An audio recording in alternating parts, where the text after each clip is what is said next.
It's Wednesday. You know what that means. Time for the Southern California Writers Association Hump Day Book Tour. I'm your host, Maddie Margarita, here with Diana Pardee on tech. Every Wednesday morning at 10 a.m., SCWA turns our Facebook page over to a new writer to talk about their books and their work.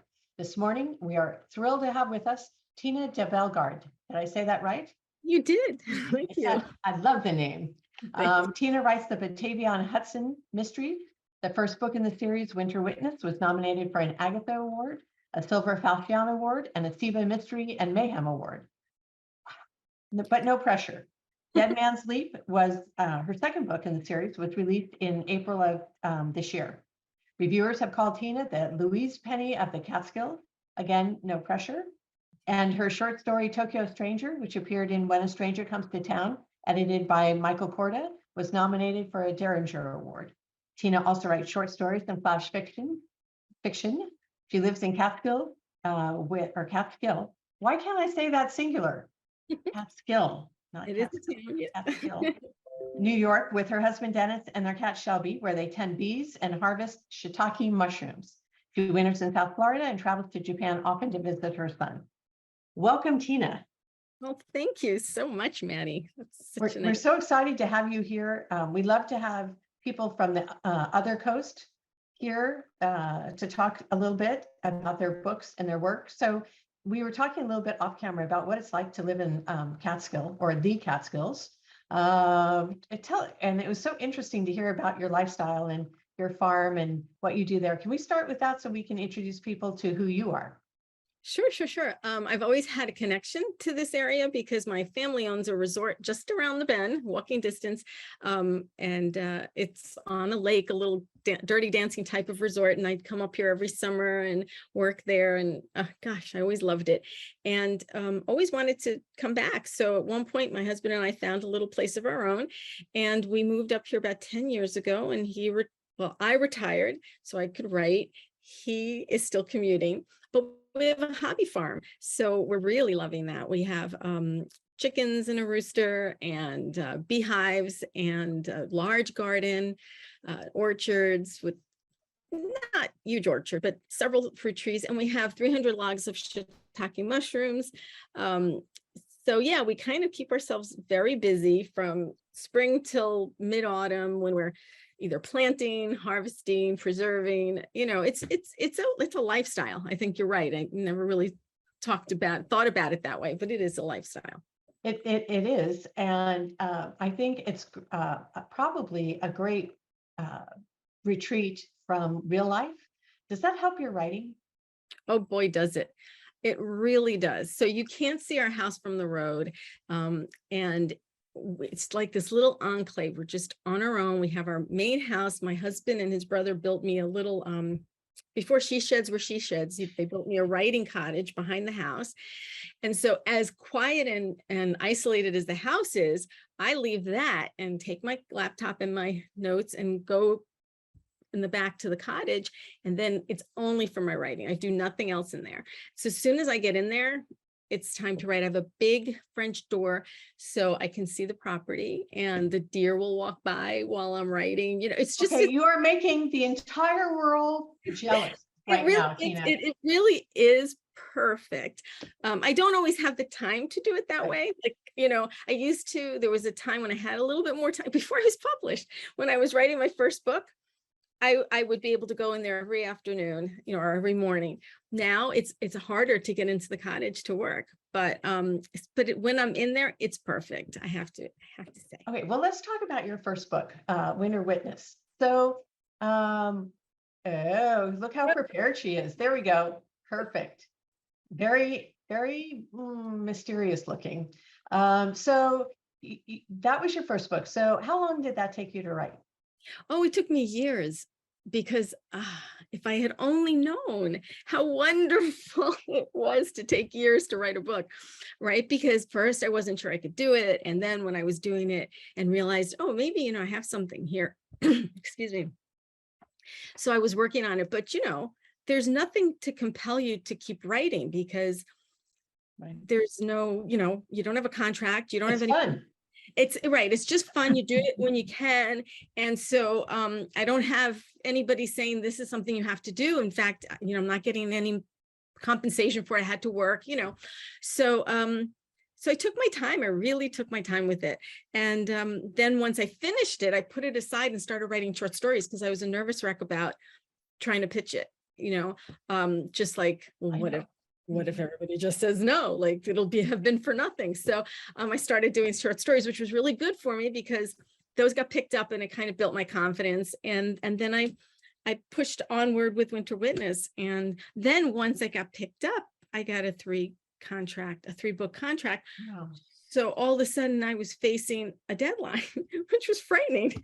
So Dead Man's Leap, which is the second book, had to be done, on deadline. So what, you had about a year to write that, or 6 months, or? I had about a year, a little bit more than a year. A bit more than a year. So, okay, so I'd love to, your first book came out to tremendous reviews, was nominated, multi-nominated by your peers who are very tough and have high expectations. So how was that experience? It was completely unexpected and totally validating in the sense that I was a very shy writer. So it took me, I didn't start writing until I was in my 50s because I just didn't, I did some writing, but nobody ever saw anything, right? And it wasn't until I worked on Winter Witness that I said, I'm going to just kind of put it out there and try to make this happen.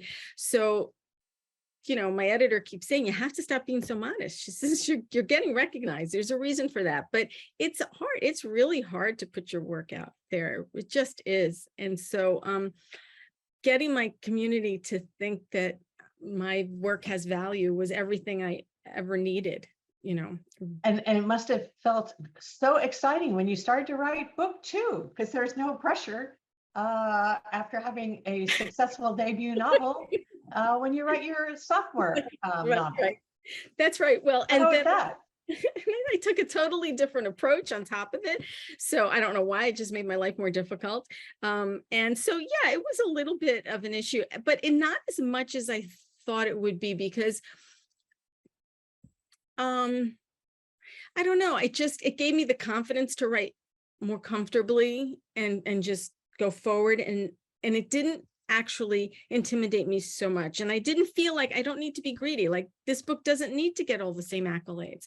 My readers are giving me wonderful feedback. It's been out a few months now, and we'll see what happens during award time. But right now I feel really good about it. And I'm working on my 3rd book and trying to keep writing on that positivity, Yeah. So so what can people expect when they read a book in this series? I'm going to say it again so people remember, the Batavia-on-Hudson series, and then they talk or they meet Bianca and they want to get to know her a little bit.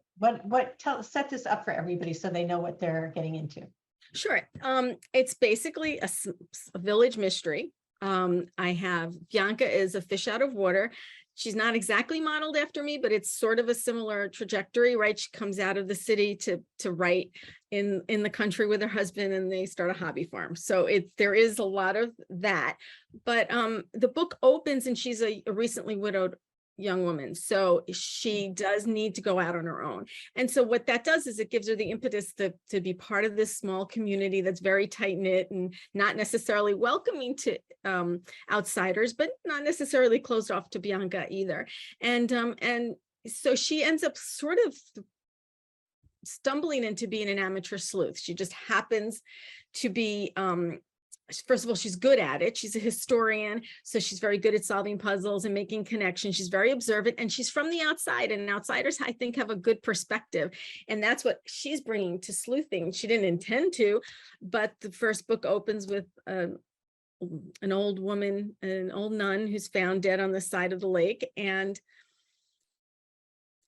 to be part of the community, Bianca befriends the local historian. She's an invalid, and this woman shares a lot of the community history with her. And by doing so, Bianca realizes she has some information that kind of starts to unlock some of the puzzle pieces, and she gets involved, and all of a sudden she finds herself sleuthing, and there's a relationship with the sheriff. And one of the great joys of small village mysteries, and that's why I made mine a village mystery, is that the dynamics where everybody knows everyone and everybody knows everything makes for interesting conflicts, and not everything is black and white. There's tons of gray, which I really love. This book is not a cozy, but it feels cozy, right? It's not quite as lighthearted as a cozy. There are some more serious themes, but all in all, the community's there for each other. So in a small town like this, it's not unheard of for her to chat with the sheriff and give her ideas about what happened, right? And so what you're going to find when you go to Batavia-on-Hudson is a tight-knit community that looks out for each other. Many of them have known each other their whole lives. Maybe families have known each other for generations, and you have a few outsiders that have made their way in and how they maneuver. My books have a lot of themes. They're not just the mystery stories. So I want people to do some thinking and some feeling while they're in there. And maybe when they're done, hopefully it lingers a little bit. Well, I think it's such an immersive experience to go into a book where the setting is so alive, that you don't want to leave, that you want to pack up your house and move right into your book, because you love the people, and you love the connectedness and the warmth. And I think people are looking for that today, particularly today. I think so. Yeah. And my community is very busily accepting newcomers right now, my own real live community. Because of that, I think there were so many upheavals in the last few years, and our area is becoming really popular. And for the same reason why Bianca and her husband moved there. And you're right, I want my readers to feel that way, that they can't wait to open the next book and go back. Yeah. So where can you find, well, and before we get into where we can find the book, I know you mentioned you're working on your third book. So, okay, so there was a debut novel that was so well received, your sophomore effort, which is being well received, and now we're on book 3. So how did you approach writing book 3? So book 3 has been planned for a long time, and it's sort of it sort of takes over from book 2, and Bianca actually will be visiting Japan. And part of this story will take place in Batavia, and part of it will take place in Kyoto, Japan. And talk about setting, I'm going to have a ton of fun with that. And I want you to know I'm booking my flight back to Japan today. That's what I was doing before we got on the phone on Zoom.